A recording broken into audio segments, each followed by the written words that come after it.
Frank and welcome back to Travel Tips. Today we're going to Japan, one of my favorite countries. I've been there 4 or 5 times speaking and presenting, and I always take some extra time out to see the country. It's an amazing place, and what I want to speak about today is Tokyo, because that's a place I go most of the time when I'm there. Now, if we look at the money, they have the yen, and it's roughly about 140 yen to the pound, about 108 to the dollar. And the one thing, if you get into the airport is great, but Japan, you have to understand, is very non-English friendly.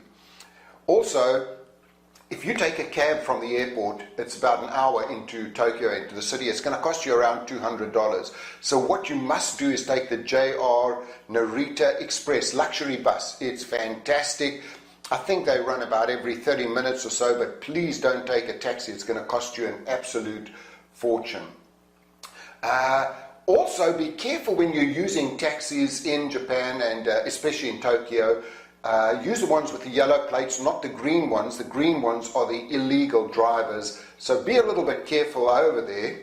Also, when you're taking a taxi, always have the address written down, because remember, they cannot speak English. So every hotel I go to, if I'm going to go to a shopping center or anywhere, I get them to write it down, but I also get the hotel's address, so when I get into a cab, I can give it to them and they'll take me back.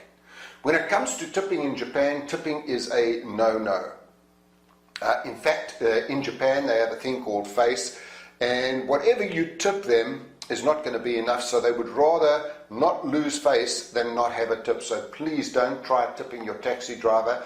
They will give you the exact change back again. The culture over there, the people are very organized, very smart, and always be on time. Business culture, you've also got to understand their traditions and their etiquette. I remember quite a few years ago I was going to be doing some work with Panasonic in Japan, and I had to actually go on a one-day training course to learn about the culture before I got there. Because what we would think is normal, like if you've got a cold, you take out a handkerchief, you blow your nose, you put it back into your pocket. That's probably the most disgusting thing to them. So you've got to be thinking about those kinds of things. Also the things like the business card, they give it to you with 2 hands. You take it with 2 hands, you look at it lovingly, you grunt, you make a lot of noise, never with the one hand.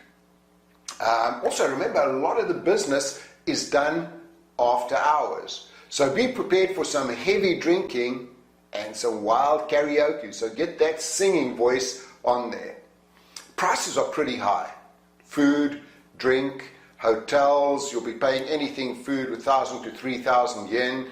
For a 4-star hotel, you'll be paying about $250.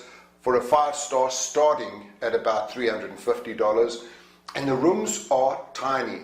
I normally like to stay in the Ginza district, which is the main business and shopping district. And first time I went there, I paid a fortune for a hotel. I was expecting, like America, a big hotel room. Got there, the room was tiny. I thought they'd made a mistake. I went down and they said, no, that's the standard room. So be prepared for smaller rooms over there. Tap water, yes, you can drink anywhere in Japan. It's clean. Like the rest of the country, everything works. It is organized, it is safe. Stacks and stacks of things to do. There's all of the temples and shrines. And again, like I always say, do the one-day hop-on, hop-off bus tour, especially in the city, because there's a lot you can see there. What I would recommend is we did the one-day tour, which was great. It went out to Fiji, which was lovely. But remember, when you go, I went in February, it was freezing. I didn't have a coat with me. And the Japanese are quite small people. I could not get a coat anywhere that fitted me, because I'm like King Kong, and they just didn't have King Kong size. So we went out to Fiji, and then you go on to the Lake Ashi cruise, which was wonderful. From there, you get onto the bullet train.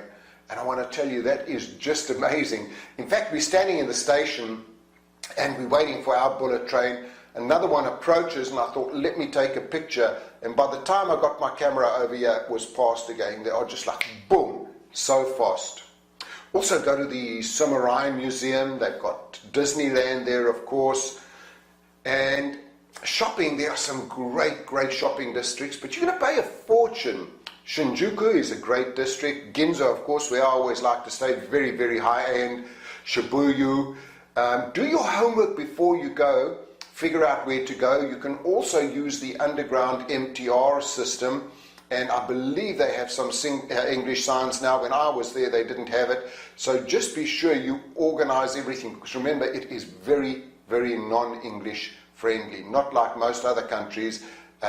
You're a guest in their country, learn their traditions, and learn your way around. Also, be used to people staring at you.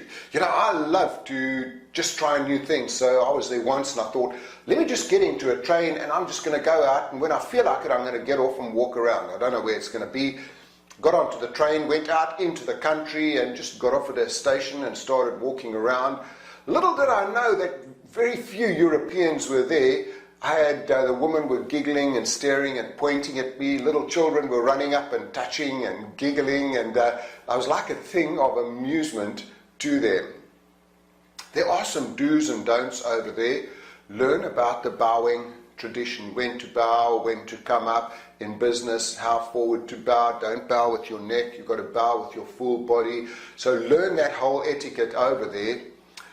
Don't walk and smoke or walk and eat. It's just not nice to do. And the other thing is, learn the etiquette with using chopsticks. I mean, things like if you've got your chopsticks and you go into the main bowl and you're taking some rice out, that's really bad because you've got tainted. You've been using yours, so use another set of chopsticks. When you're finished, don't leave it in your bowl because that signifies bad luck as well. When you're finished, put it down. You'll have a little chopstick stand, put it on there. So again, do your homework before you go. It was funny, when we were there, we went to one of the local places that make, I don't know, you've each got your own little stove in front of you. So we had no clue what to do. We walked in there, we paid, and we sat down in front of this little stove, and they brought us some stuff, and we were sort of looking next to us. We had no clue what to do. Fortunately, the Japanese guy next to us came and he showed us what to do, and it was just a great, great experience. But if he wasn't there, I wouldn't have known what to do. Also, if you're toasting somebody, say kampai, again, learn some of the basics. Please, thank you, where is the toilet? Please bring me the menu. Whatever country you go to, learn all of those basics. And a couple of funny things over there that you've also got to be aware of over there. If a funeral car is going past, hide your thumb. Don't whistle at night. Interesting, don't whistle at night unless you want a snake coming to you. Don't lie down after eating unless you want to turn into a cow. Don't lie north when you're sleeping because that's the way you are laid down when you die.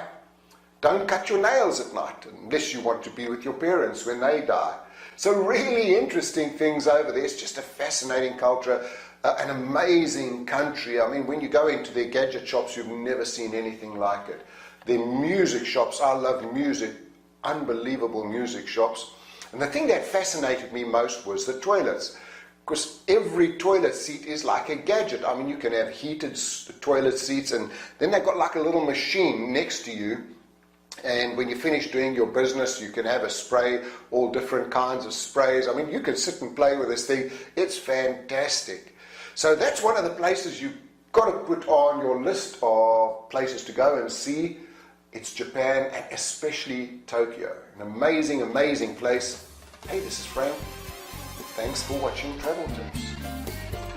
Hey, this is Frank, and I hope you enjoyed today's podcast. There's lots and lots more to come. I've visited so many countries, so many cities, and I've got so much more to come. So please subscribe, please go on and watch every one of the series. Give me some comments, give me some feedback. Also, take a look at my websites, frankfurness.com and productivitycenter.com. Also, follow me on LinkedIn, Frank Furness. Every day I come up with some great new ideas and strategies. So, hey, this is Frank. Thanks for listening.